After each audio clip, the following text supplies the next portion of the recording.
All right, 5, 4, 3, 2, 1. Good afternoon. I'm Jim Eskin. On behalf of Eskin Fundraising Training, it is a privilege and pleasure to welcome you to number 66. Like Joel Batowski, wasn't there a TV show? Was it Route 66? And this is the 66 show. And I'm very excited about our guest. And I like to say, anybody else, only audio from Laura Fredricks is equal to video of anyone else. I mean, she's that much of a superstar. I don't even know. I'm intimidated by introducing her. Well, let's just talk. You know, Laura, I'm a frustrated football coach. I have a whistle around my neck, and I started now my Chalk Talk, and we want to assure our nonprofit partners the money is out there. We're going to take a closer look at that. And we're going to learn who I think is the best person in the profession. And we want to get your nonprofits deserve the gifts of time and money. Okay. Laura, are you hearing me okay? Perfectly, Jim, perfectly. Okay. Mary, what does $1 million a minute mean?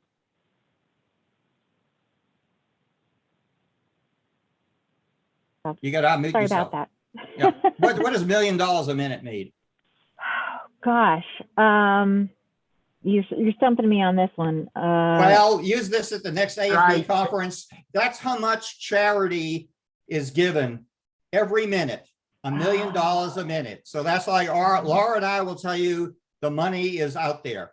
Now, I'm intimidated by introducing Laura because I have a 6-page bio. She's written 6 books. She has spoken everywhere. She was the keynote speaker for San Antonio last fall. And what I like most, Laura, about your pedagogy, if that's a fancy word, it is not kinky, by the way. Pedagogy is the art of instruction.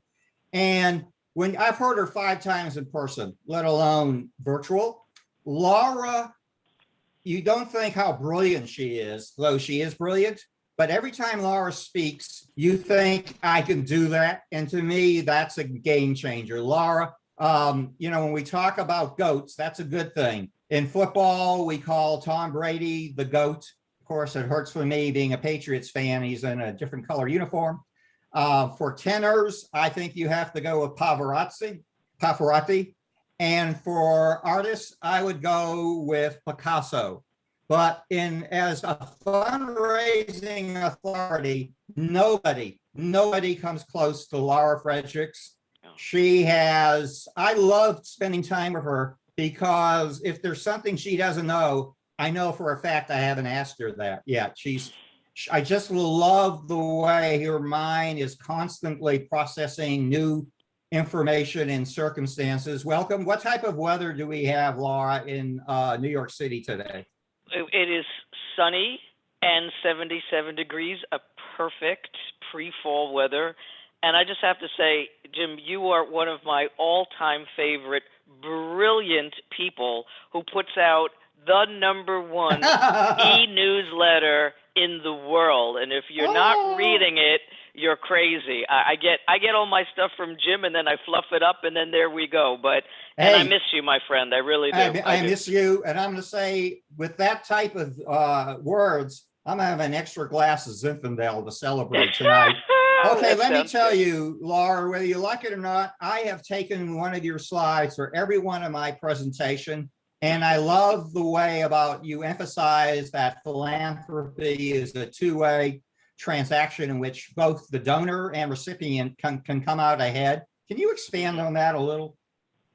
Well, we always think about it. We get so insular, Jim, right? We all want to plot out who we talk to, when do we talk to, what's our next step, how much could they possibly give? And we don't sit back on, and Zoom has allowed us, and I know we're going to get to this, just to simply look face to face in a very controlled, easy environment and have the conversation we were always meant to have. And it really comes out that way. It's so two-way, and it's much more balanced rather than us driving the train. It's just so much balance, and you're going to get so much more in a faster amount of time. And we're going to say you're not going to be successful at fundraising unless you know that the donor is going to feel good, a better person, and get a boost from their gift. One of the things I'm going to point out, we have primarily nonprofit people, but Laura, last night I watched you on YouTube. And when she teaches the ask, I mean, it's for every part of your professional and personal life. Laura, I even found a part where you were teaching people how to ask for a date. And my question to you is, where were you in my life 50 years ago? But talk about really that asking. I'm going to tell your wife you said that. Well, that was, we don't know each other, okay? Then, but asking to you is in the holistic framework that every part of your life you need to ask. Could you expand on that? It is, as everyone here on the call and on the podcast, we start out somewhere, and for me it was law and asking the right questions, and then I got into philanthropy and writing, and then as I'm doing this for universities and hospitals and wherever you go, people would say, yeah, but my kids won't do this. How does this help me? Or I want to start up a business. How does this help me? And so I began to say, you know what? Let's make life really simple. Let's have one ask for everything we need to do. What's the formula for whatever it is, so that we stop compartmentalizing ourselves. And then you really take a look at this, because your board talks one way, and they're in a business realm, and we talk one way. We're another. Why don't we all talk the same way and go after the same things with the same language? And that's why I created the YouTube channel. It was the Ask for Everyday Living. It's, how to ask someone out, how to ask for help, how to ask for a new job, how to ask a very personal question to someone you really love. And it is overwhelming. It was like, it's the same ask.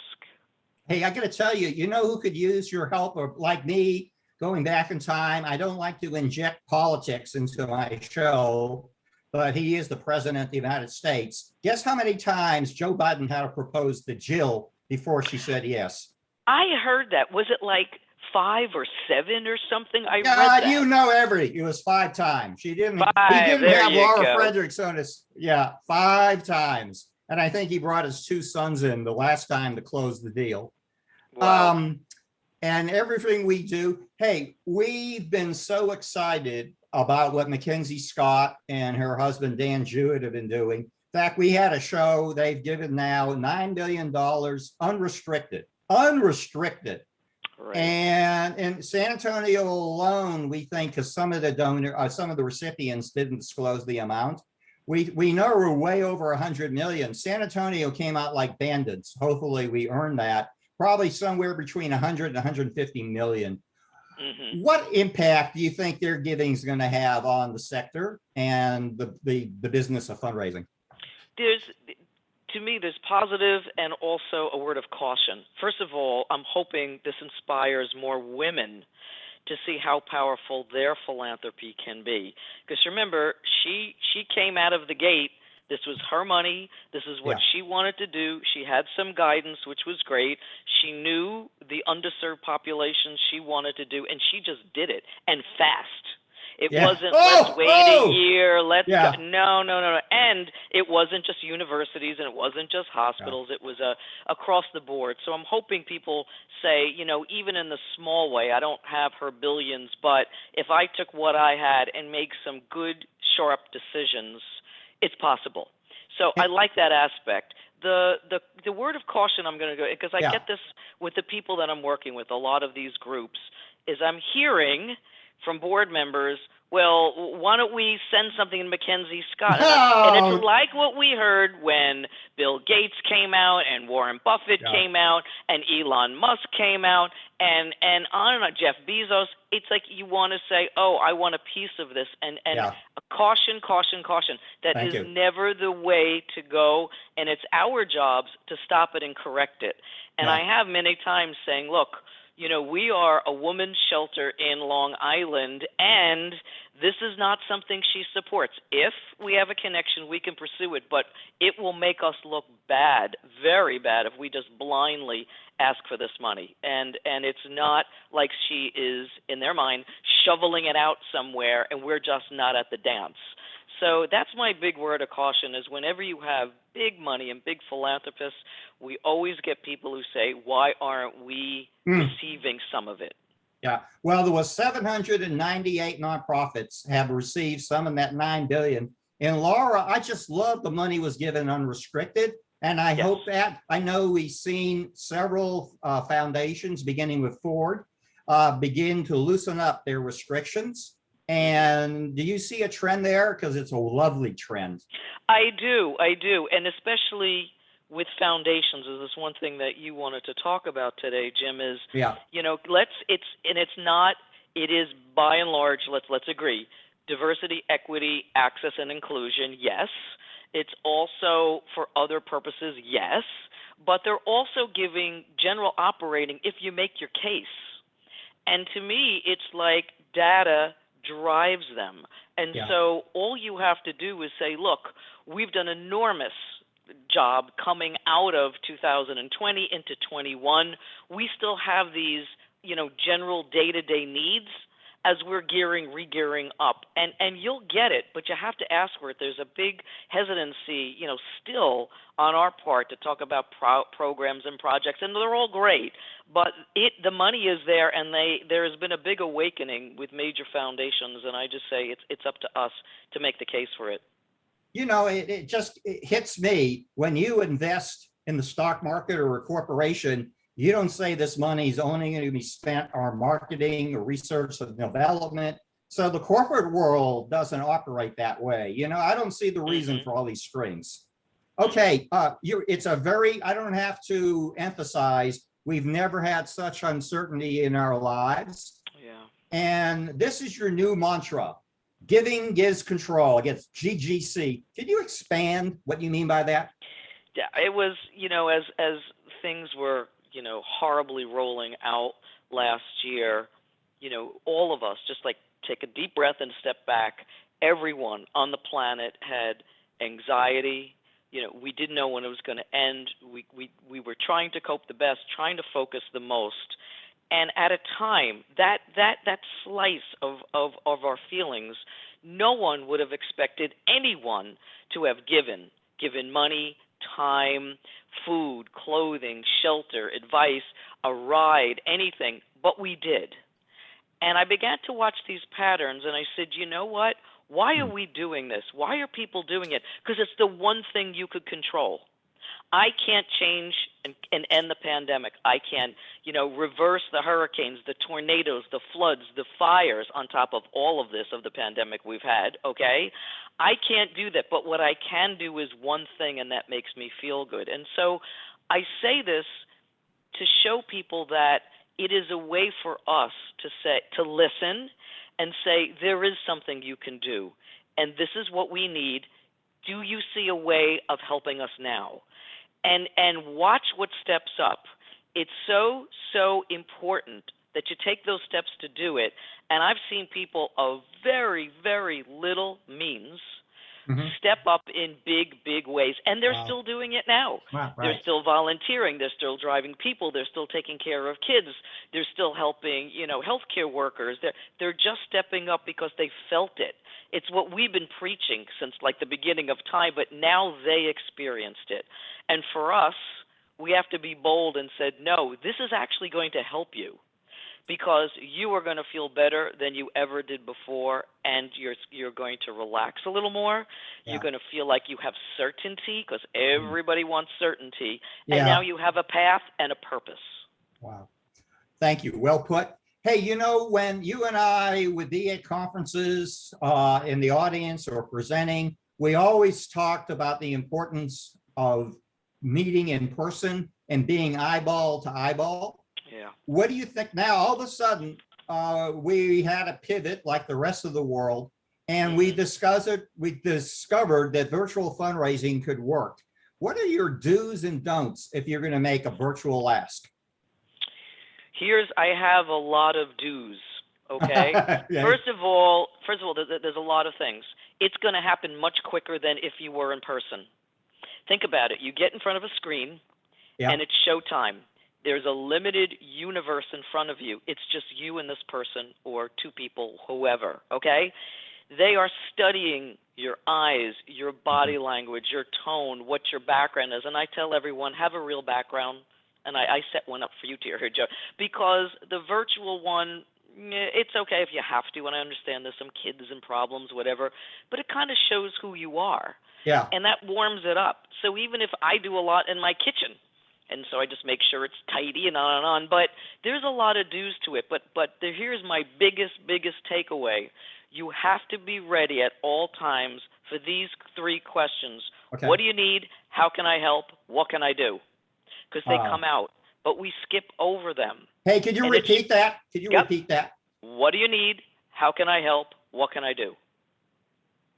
It comes out all the time. They wouldn't have accepted your invitation if they know there's something to be done. Okay? So you've got to be ready for them and just say, Jim, oh, this is great. Let's talk about this because right now this is the biggest need.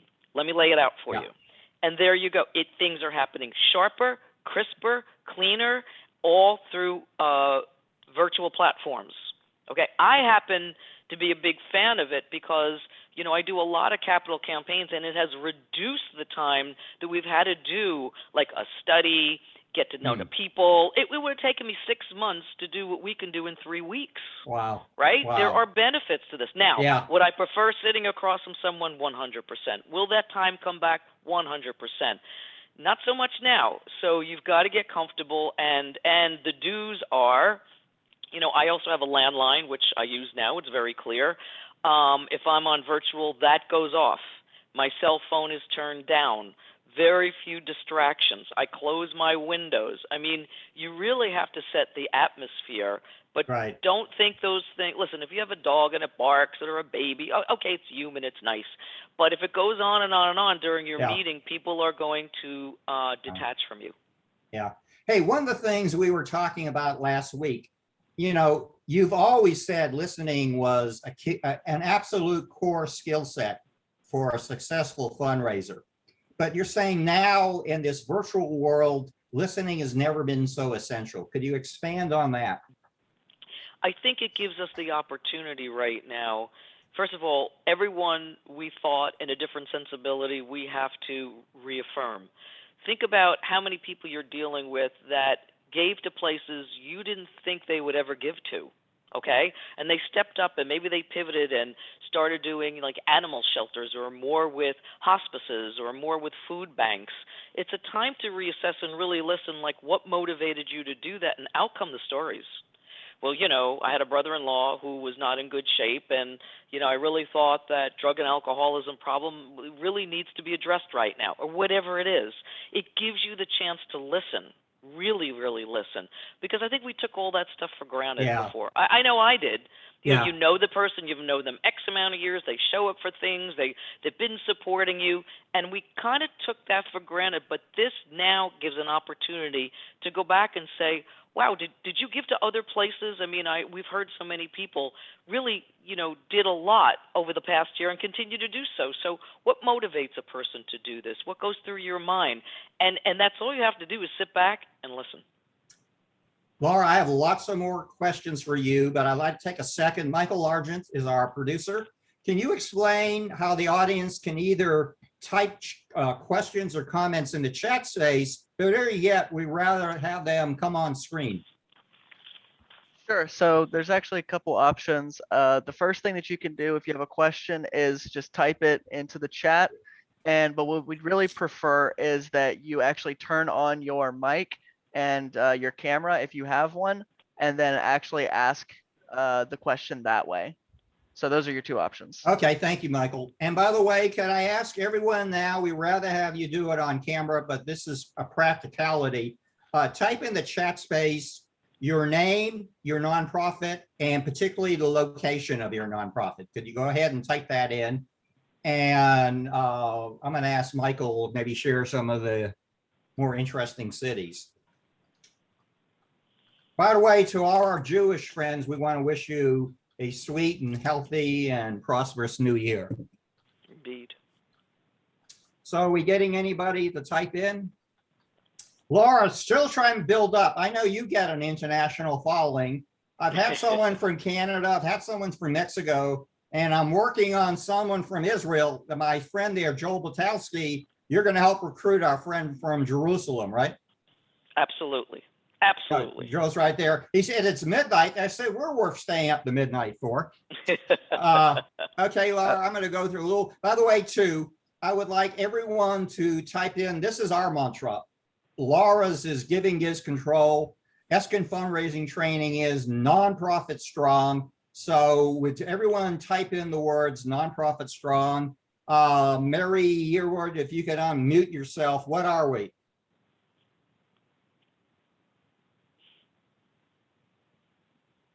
Joel, what are we?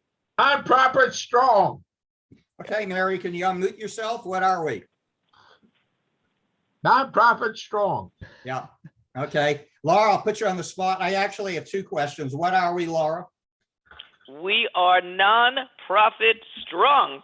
And I don't know, you wouldn't happen to have Mackenzie Scott's cell phone number, would you? I don't, and I wouldn't give it out. This is part of our, we're about every week to every 2 weeks. And Laura, we have a fascinating panel coming up next week, 2 weeks from now. It's going to be charitable versus political fundraising. You know, I was watching you on, was YouTube again. I think you were speaking during, the 2012 campaign.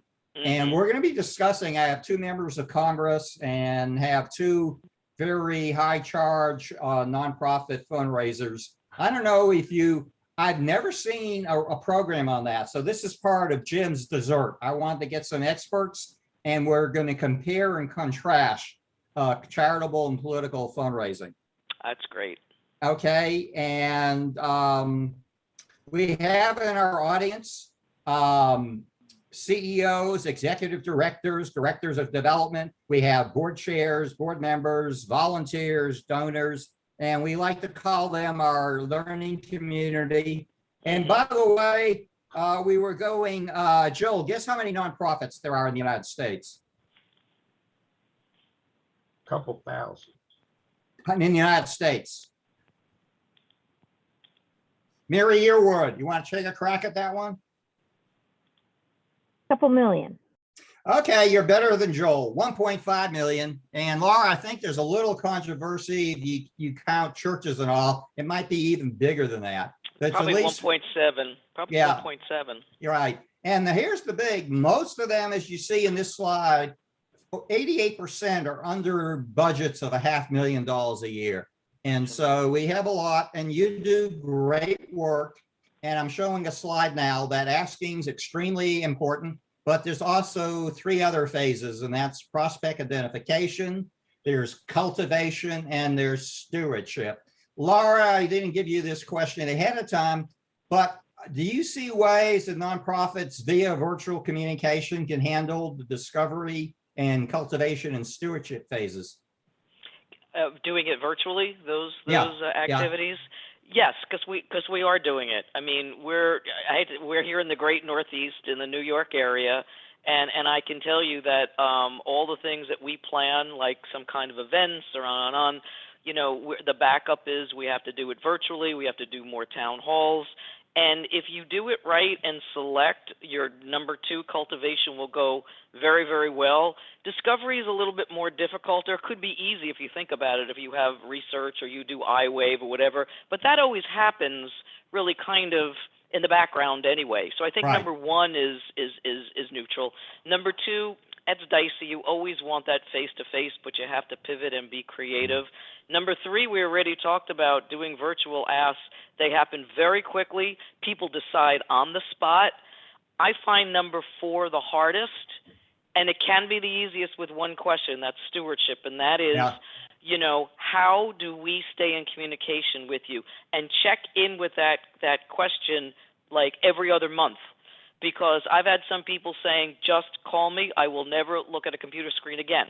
But now it's September, October. Okay, I can swing back to it. You see where we're going? Or just write me a note or just whatever. But everybody is different, and we can't assume we know what they want and the mode of communication they want and the frequency they want. Laura, we were showing slides last year. American philanthropy, as documented by Giving USA, set a record of $471 billion. That's $1 million a minute. That was about a 5% increase over the year before. And I'm showing now the giving pie, you know, and this really hasn't changed in 60 years, in which individuals account for about 70% of that philanthropy. And I'm working with groups. Don't get me wrong, I love foundation and corporation money, but they're more fish biting in the pool of individual donors. Right. And when you count, if you combine individuals with the quest, those are big individuals that passed on, and family foundations, it's something like 87%. And okay, let me tell you what, Laura, I got only about 27 questions left to you, but I want to say that we're audience centric. So Mary or Joel, I'll start with Joel. If anyone has another question before I go back to my forum with Laura, I'm going to open it up to the audience, and we prefer you. I think Joel's raising his hand. By the way, Joel moved to Dallas for San Antonio on Kind of Love. That's a pretty good reason. And he's very active in Veterans Group. He served the country for about 26 and a half years. Joel, do you have a question? Yes, I have a question. Small nonprofits trying to raise funds. Could you say what the big barriers are? Could you explain the barriers and how do you deal with these barriers? Yeah. Hi, Joel. I can, and I could just share a couple of the big ones I've experienced, and that is they don't have a well thought out plan, even month to month. Okay, that's one thing. Everyone talks about like a strategic plan of 3 and 5 years, especially the smaller ones. Not that that's bad, but right now, after last year, we learned so much. Funding will come when we see a plan month to month. Okay, the good, the bad, and the ugly. Okay, so if you didn't make it this month, how are you going to make it up next month? Okay, the second is you want to start up fast, but it might be too fast. You know, no one likes to stay small, but they want to get to medium real quickly, right? That's the name of the game. But maybe being small and serving people really well will just let your growth go, and then money will follow. And the third thing is data. Small groups just don't show the data. You know, we started with 10, now we have 150, and we can get to 200 if we have this. It's very small, A, B, and C, just lay it out. Especially foundations, they will support smaller groups, okay, if we have the data behind it. And I don't mean you need massive charts and graphs and on and on. It's just that quantify where you're going. And then especially the last piece I'll say for you, Joel, is, you know, small groups usually have smaller size boards. I think every board has to be at least 11 to 13 to 15 people. You're going to get diversity of thought, diversity of skills, diversity of contacts. When it's small, usually it's the ED or the CEO saying, oh, we only need like 5 or 6. No, especially if you're small and you want to gear up, you need a lot more help, and that comes from your board. Okay, hey, by the way, before I go back to my questions, Mary Yearwood, do you have a question, or anybody in the audience? Come on camera, come on screen. And Laura and I have a deal. If it's an easy question, I take it. If it's a more challenging question, she takes it. So what do you say, Laura? Oh, I love it. I love you, Jim. Okay. I love this. It's great. Sure, deal. Okay. Okay, Mary, do you have something you'd like to ask, or anybody else in the audience? Mary? I'll defer if someone else has a question. Okay, we'll defer it. Yeah. Okay. Anybody else? And I have a ton of questions here. I'll tell you what, Michael, you let us know, because we always put the audience first on this webinar. So let us know if you have, Michael, did you say you got something? Well, earlier we, when everybody wrote down their nonprofits, there were a bunch, if you want me to read out some of them. Okay, again, if it's tough, it goes to Laura. It's a piece of cake. I'm very good with those. So I'm just gonna go ahead and read through this. Okay. About 10 minutes ago. We've got Barbara Daly, Children's Museum of Stockton. Barbara Daly, we haven't seen. One of the great thrills was going to Lodi, California, meeting Barbara at the Community Philanthropy Summit. So wow. Barbara Daly, come on screen, because she and her husband's a TV broadcaster in the Sacramento market. Nice. I mean, great people. And man, I fell in love. Laura, you know, in that Lodi area, they do like 90% of the world's Zinfandel. And my favorite wine is Zinfandel. Yeah. Okay. So Barbara, can you come on? She has an audiovisual company. Barbara, come on screen. I haven't seen you for 5 years. But if not, we'll take her question. Okay. What's Barbara's question? Oh, I was just reading everybody's nonprofit and seeing if you wanted to talk to anybody from their nonprofit. I would like, Barbara, can you come on screen? She says she can't come on screen right now, but she's impressed by your memory. Ha! I'm believing that's after Prevision or whatever. Laura, I got to sign up. I call this Laura's Nuggets. And one of the things 20 years ago when I first heard you to last night when I was YouTubing you, you love to say asking is simple as two sentences and a question. Could you expand on that? Right. So at the very, very moment of the ask, and this gets into what we talked about, that there's one ask for philanthropy, business, everyday living. At the very, very moment when you want to make the ask, if you keep it to this formula, it is so much easier and you'll get an answer quicker. So let's say you want a promotion. I mean, right now, all our eyes are on like employees and what can we do and retain them and on and on. And you can say, I'll say, Jim's my employer. I'll say, Jim, thank you for the time. What I want to talk to you today is about a promotion. That's sentence number 2. The promotion would be, my job title is this. It would start October 1st. I would receive $10,000 more. Can we talk about that now? See, just lay it out. Now, what am I thinking? What is Jim thinking about? He's thinking about the job title, the time it's going to happen, and the amount of money that follows it. It's 1, 2, 3, nice and simple. If you don't reduce it to 2 sentences and a question, you fall into the traps. Laura's traps. What are they? Overtalk it, confuse the person, muddy the water, over-justify, and that's why you keep getting the answer, I have to think about it, and now the person leaves and you have no idea what they're thinking. Hey, Laura, another one of your golden nuggets, and that you've been using at least for 20 years, that hearing the word no really is just an indication that you have to ask better. Could you expand on that? Right. When you hear no, the thing, and I learned this later on, I wish I had learned it earlier, is get the reason behind it and say, I totally respect that, but it could really help me and my organization if we know the reason why. And then out of that will come things that are in your control and things that are not in your control. And it could be something totally that they're doing, that they're consuming, they can't think about it. That's out of your control. It could be, I don't know enough. There's been transition, and there's a lot of talk about that right now, about transition at the top without succession planning. And that makes a person not want to invest. There's a lot of that happening in the United States, so kind of beware of that. Everybody, succession planning is a must. And so, that's how you get better the next time you do it, because there's always going to be a next step, and then you can return and ask again.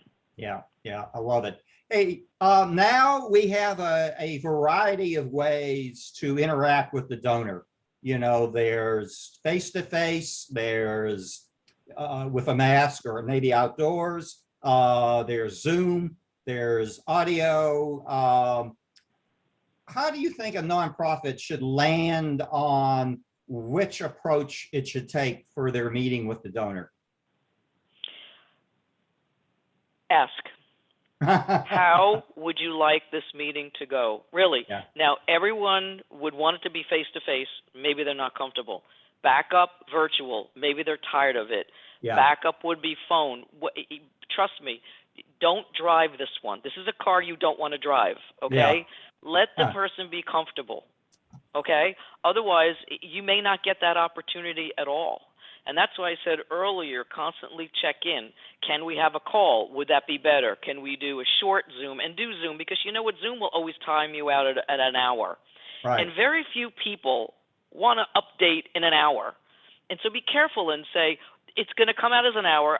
Some people, if you don't, I can't change it to a half, but I promise you I'll keep it to a half an hour. And you'll get more success. And your rate will be better. So that's very simple for me. Ask them, how can we communicate the best? How can we meet the best? I follow your lead. And that's giving them more control too, isn't it? Exactly. Exactly. Hey, I'm not, go ahead, Laura. No, I was going to say, and don't be afraid to let go. Giving gives control.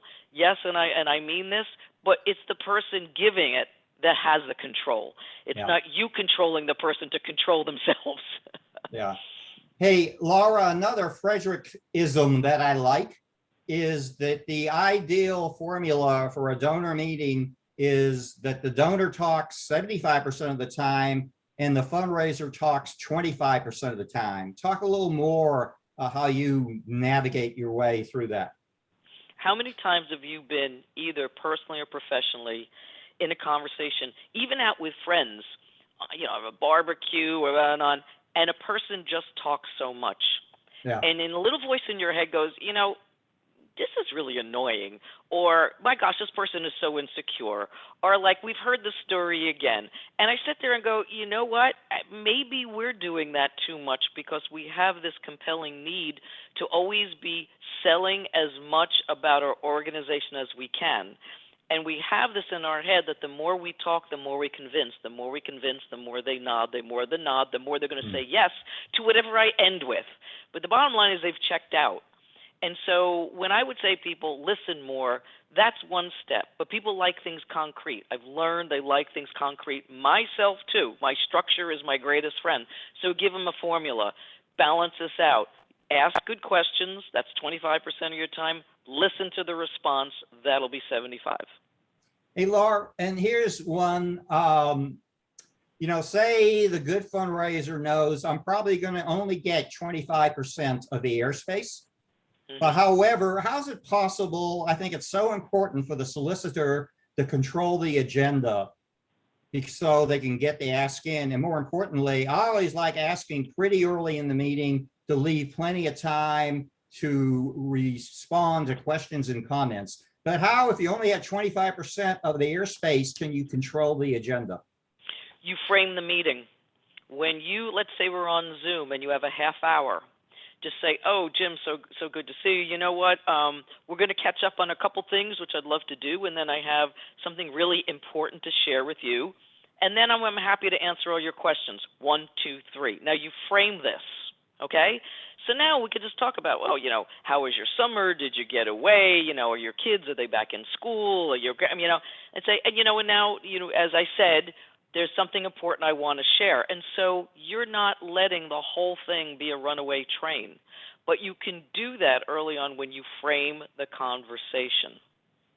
And talk about framing the conversation. What's that mean, say, for the opening? We say, Jim, it's so good to see you. I'm so happy. Like, here it is, 5:37 in New York, and it's 4:37 for you in San Antonio. And you know what? Tell me how you and Andrew are doing. And by the way, I'm conscientious of your time. So, I'm going to ask a couple questions, but for right now, let's just talk about how you're doing. And you can just frame it, all right, so that they know and they anticipate you asking a question. One of the other things that we've been teaching is passion has to be in your presentation. I mean, if you're not 100% passionate, why do you expect the donor to be? How does passion come across in the virtual medium? Well, as we said before, tone. I think your tone of voice drives that, okay? And be careful of what that is. Not too low, not too high, not too dismissive, not too, lack of energy. I really just, in doing this in the past 17 months, I think your tone of voice conveys your honesty, your integrity, your interest, your focus. I just think it's your tone of voice and monitor that. It really, really matters a lot in the virtual world. Let's talk a little about that. I mean, everything in the world, if you're Tom Brady or Pavarotti or Picasso, it was commitment and practice. Are there ways that our volunteer and professional fundraisers can practice their tone? Very easy. Everyone's got a cell phone, and everyone can record their voice, right? Just record it, have a nice conversation, play it back. Are you saying certain words the same way? Is the tone the way you think you heard it? Because it could be different. You can practice with a friend. You say, do I get really too loud or too excited? But, I just practice a little. It doesn't take much. And also, you know, when you're with people virtually, sometimes you get together for virtual happy hours with the cousins or kids and nephews. And it's like, how do I come across? And they'll be like, well, you're a little distant, you know, and so then you'll know, you know, or your camera is so far away. What's the problem? So just ask it, like, is this good? Do you see me? Do you feel this? And just ask us. It's important. I mean, remember, we might only have one shot at this, and virtually all eyes are on no one but you. Yeah. Hey, Laura, no easy questions. Okay, that's our deal. Okay. A lot of nonprofits have depended and maybe even over depended on galas and luncheons and dinners and other special events, which again, it's going to be different. I know maybe you can go spaced out and wearing masks, but what are your recommendations for nonprofits that depended way too much on special events and they're not just practical at the moment? The big thing is, we've learned you need to poll your audience. It takes time, but you have to call them. Are you up for a gala this January? We don't know where the pandemic will put. We don't know people's comfort level. But right now, is this something you miss? Is there something that spend the time and talk to the people that you would be inviting? Okay? And for some groups, they really do miss it. You know, I work with Big Brothers Big Sisters, and everybody loves, most of them love Bowl for Kids' sake because it's a bonding experience. There's some people I know have done golf events because it's outside and they don't skip a beat, but they like it. If it's working for you and it's friend-raising and major gift fundraising, then do it, okay? But I've seen a lot of people joyously saying we could have made this 50,000, 30,000, 150,000 more easily over here. And so it's a chance for you to really say, is this something that you want or don't want? Now, there's a lot of groups I know which are terrific. They like the smaller events. They miss it, but the smaller ones are working much better. Like maybe having 6 to 10 people on somebody's backyard or porch or dining room or whatever. They like that for now because they feel connected, right? They're learning, they're meeting new people, and that works for them. And then the secret is follow up and talk to people about your priorities, and away you go with major gift fundraising. But, you know, there are groups that still depend on the large events. I mean, look, the Met, one of the biggest, right? The costume ball did not go on. And what do you do if you're a Met? You know, I think people would come back, but will they all come back? Right? I mean, that was the fashion event of the year, wasn't it? It always is. And, you know, when they don't do it, well, and that's on the grand scale, but everyone has a grand scale like that. So I just say, you know, it takes time, but listen to people and say, and be honest, we normally raise $450,000 on events. We obviously can't do it to scale that way, but are there some things that you would be willing to do and want to do as opposed to just doing it because we're asking you? Laura, thank you. I have at least 2 loves in my life. One is my wife, Andrea. I won't say how close. The second one is unrestricted gifts. Can you talk about, I think we've been our own worst enemy, and I think nonprofits have hurt themselves by not making the case for unrestricted gifts. Well, the case has been made. We have to keep it up. Yeah. I mean, how many groups, with 1.5 million registered charities, probably 1.49999 registered charities did an emergency relief fund, correct? And it kicked off last April, May, June, right? And where did that money go? For whatever you needed. And people understood, okay? Now, it's our jobs to show them how strengthened that made you and your organization, how much you need to rely on it, because you can't do the programs and projects if you don't have this as well. And that comes down to my big feature today. You have to be doing the blended ask, and that doesn't mean planned and major. That means unrestricted and program together. Okay, what do we normally do? We do all unrestricted by direct mail, and that usually is going to happen in another 2 months. And then the rest of the year, we're doing spot targeted events and mailings and solicitations, and that's for the specific things. When you have a person who's interested in what you do, we're here today to talk to you about X amount for the program you love, bolstered by this amount to keep the program going. How does this sound? Do it together. I love that. You know why? That way you're not going to the same donor 2 times. And Exactly. I think the donor will like it that way too. They do. They absolutely do. Hey, you know, I remember when we started this webinar series in March of 2020, video conferencing, video visits, Zoom, the Z word. I mean, it was the shiny new toy. And now we're hearing all over the place, computer screen fatigue. What would your advice be to nonprofits to be respectful of computer screen fatigue? Again, it comes back to, first of all, if you want to reach someone, virtually, whatever, even touching base with your employees, because that's pretty big too. What are the best times for all of us to do this? And, maybe we can break it up. One time will be Zoom, another time will be, how about Zoom for very important decision making and phone calls and emails for the other stuff that kind of bolsters that decision? And that's a nice balance, right? Yeah, I like that. And just say for the real good discussions, let's do it Zoom. But for the back and forth and like maybe it's just a guest list you have to do or whatever, let's just do that via email. I'll tell you, because I don't think everything has to be done Zoom, No, I think in some cases that people prefer, and I hate to be sexist, but I know it takes Andrea 10 times longer than it takes me to get in front of a computer screen. I shave and put a comb through my gray hair. Still, I hate to say it's just a fact. A woman is probably going to spend 10 times as long to get ready for that camera. Okay, we can stop there. Well, here, I wanted to get your opinion. I'm showing a slide now. Who is totally not afraid of asking? It's our children and grandchildren. So I like to say there's a fundraiser residing in each of us. But why do you think business and community leaders who are absolutely fearless in everything else they have to do in their lives are terrified of asking for a gift for one of their favorite nonprofits? I don't know. I'm going to toss this back to you. What do you think?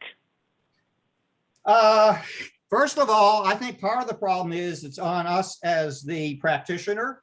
Right. I've had so many board members that hadn't seen an ask before. I call most of fear is fear of the unknown. That's pretty scary stuff. And I think the more the way the executive director, the board chair, the development committee chair should practice in front of a board meeting, how to make an ask. Better than that, when you bring a new board member on, they should see the asking discipline in which you rate their not all board members are 1,000 or 10,000. They're like donors. Their circumstances change over time. And so I think we have to model most board members that are scared of asking for a gift. I call there's ask and getting, and there's a big difference. That's getting is, Laura, if I come into the room and fling, and probably fling is the word, a check for $25,000 in direction. That's a get, okay? Now, there's nothing wrong with that, but that's totally different than going to Laura. Laura, we need your help. Would you consider a gift of $100,000? I don't think a lot of our board members have seen an honest ask. Well, I would agree with you, but here's my thing. I think we've talked about this before.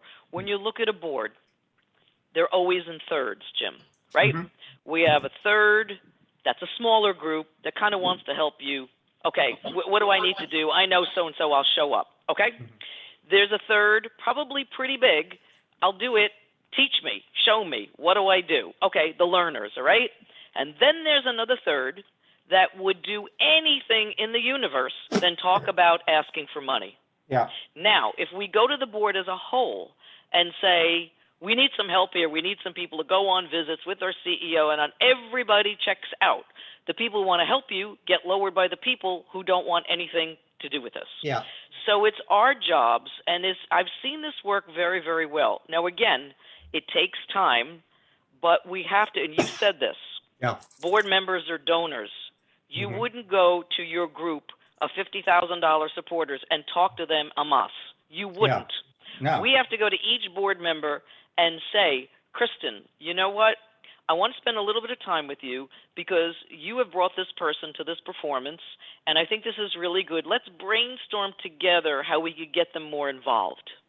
Now, we And- just brought her up a step on the fundraising scale, okay? We need to move them like we do moves management. We need to meet them where they are and move them one by one to their next level and be happy with quick, small, even an email. An email follow-up is monumental for some, and I know it's Yeah. ridiculous, and I can tell what people are thinking out there.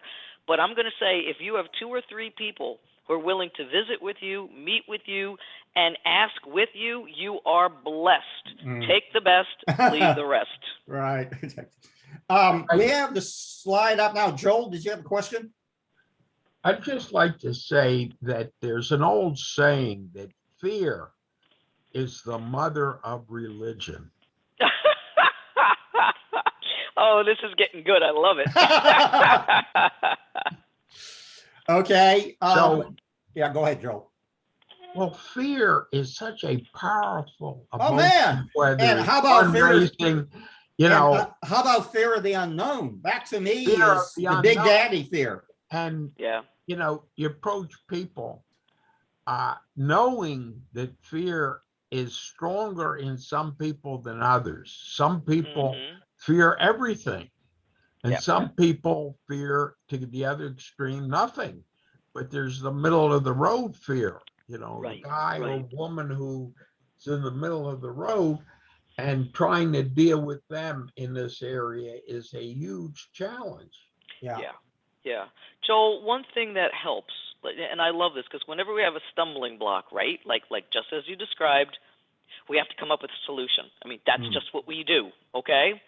So for that, especially fear of fundraising, asking, whatever, however you define that, I have found, and I've really tested this over the years, that the biggest hesitation and fear, let's put them together, okay, is that no one wants to be in a room where they look like they're unintelligent, not skilled, not prepared, and really not fit for this moment, okay?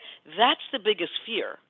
The fear isn't, no, you've heard that since you were 2, right? The fear isn't whatever, because most of the people on boards and wherever are business people in some sense or the other, right? They've gotten turned down with sales or on.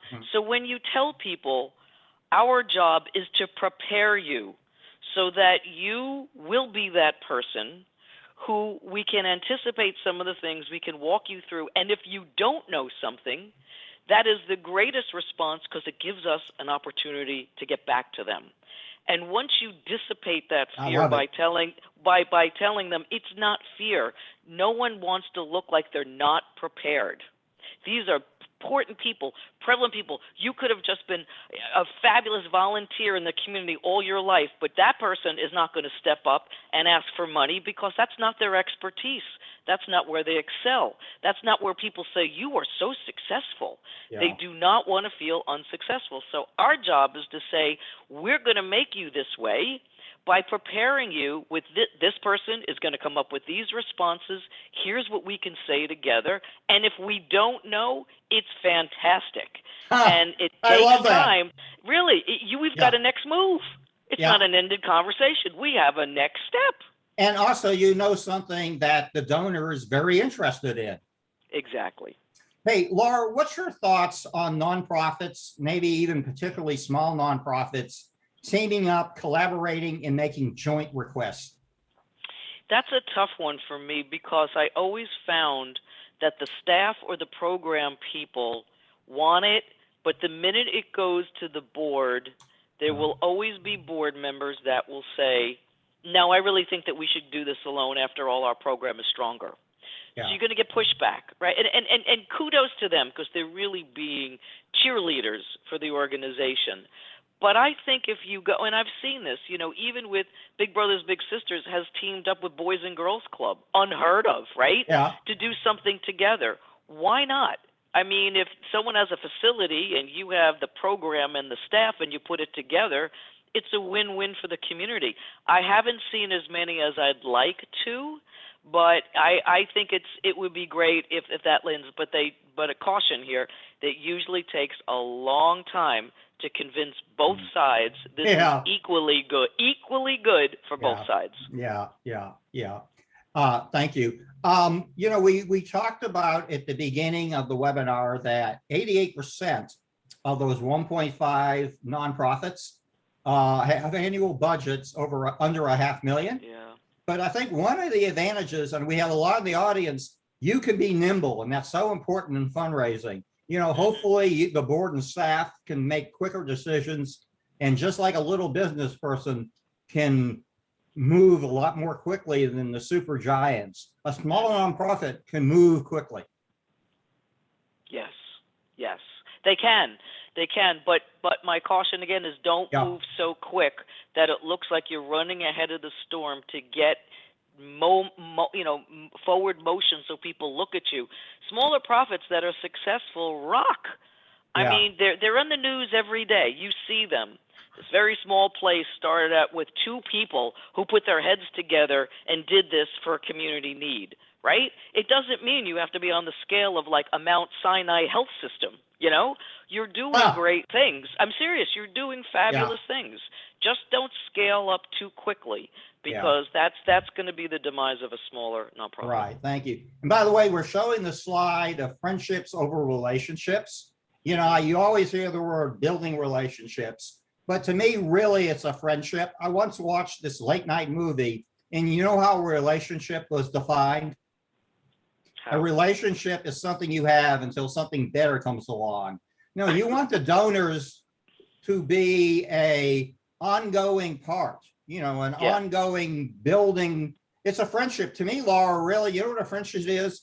You can have a good donor, and say you go for increasing them to 10 to 25,000, and you get turned down. A friendship will endure and sustain itself through that. Or a one-time transactional relationship probably won't. Agreed. And years ago, people were so afraid to cross the line. I mean, it's like, well, if you get too close, well, what happened is you got too close to the person that it became impossible to ask, and we've got ways to deal with that too. But, you want meaningful experiences, right? You want to hear from it. They share more things with you than they do their psychiatrist, okay? Why would you label it just as a donor? This is a friend. This is a confidant, Right. And if it crosses the line for you either way, then you know how to put distance on this. But how many people their sons, their grandsons, their nieces, their nephews, their parents, legacy giving would never have started if we don't know the whole family. Yeah. Laura, before we have a couple of minutes left, is there anybody else that'd like to come on screen and ask a question? As I said, you have the goat of fundraising wisdom with us you're today. So sweet. You're Okay. So sweet. Okay, is there anyone else? And we're wrapping up here. Anybody else with a question? Well, while you're thinking, Laura, can you talk about the importance of nonprofits celebrating those victories? I think we're our own worst enemies. We don't celebrate victories enough. 100%. All we do is go on to our next thing. Yeah. And now it's getting more difficult, Jim, because we're not always working together now. Many groups are still and will still work virtually. And so how do you celebrate your staff and your boss and on? You have to be creative and come up with little ways. Send little things. I just find, back in the day, we hated sending what we call tchotchke, right? That's terrible. That's a waste of money. I'm finding it's making it circle back, because that's the best way to say to someone, thank you. Send them brownies, send something. I mean, just celebrate it.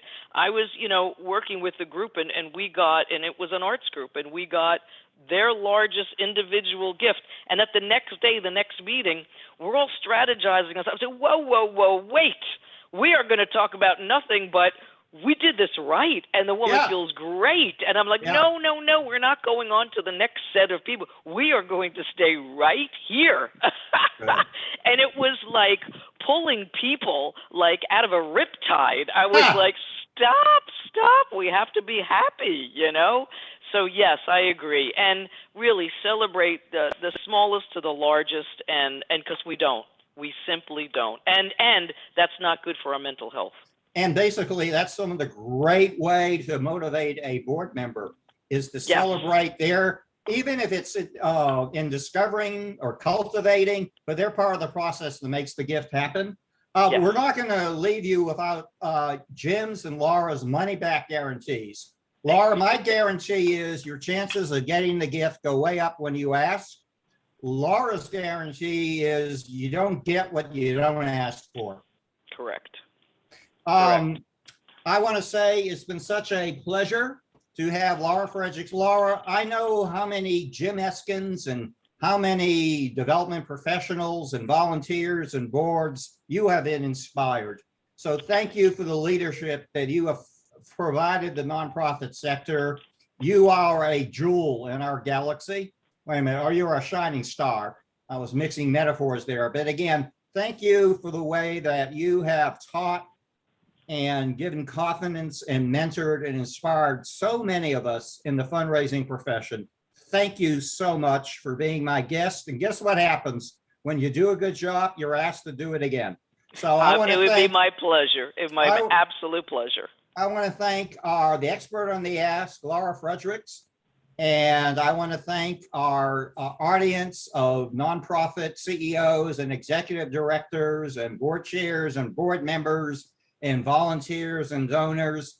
You all are doing something every day to improve the quality of life, and your roles have never been so valuable during these tumultuous and uncertain times. So thank you to our learning community. We'll see you 2 Wednesdays from now. I have 2 former members of Congress, and we're going to compare and contrast political and charitable fundraising. So everyone, please stay safe and smile. And Laura, thanks so much. And I can't wait till we get together and toast some Zinfandel wine together, okay? I would love that as well. Thank you, Jim. And you are the jewel in the crown of my fundraising world. Thank you. Oh, that's so. And by the way, this is what we're doing. We're going to put out a very short summary on LinkedIn and Facebook. And then Michael Argent does a spin dry. And we are going to post the recording. And with the slides, you know, Laura, we were able to show slides the entire hour. And that's going to be put on Facebook and LinkedIn. Probably, Michael, what we usually give you about 75 minutes.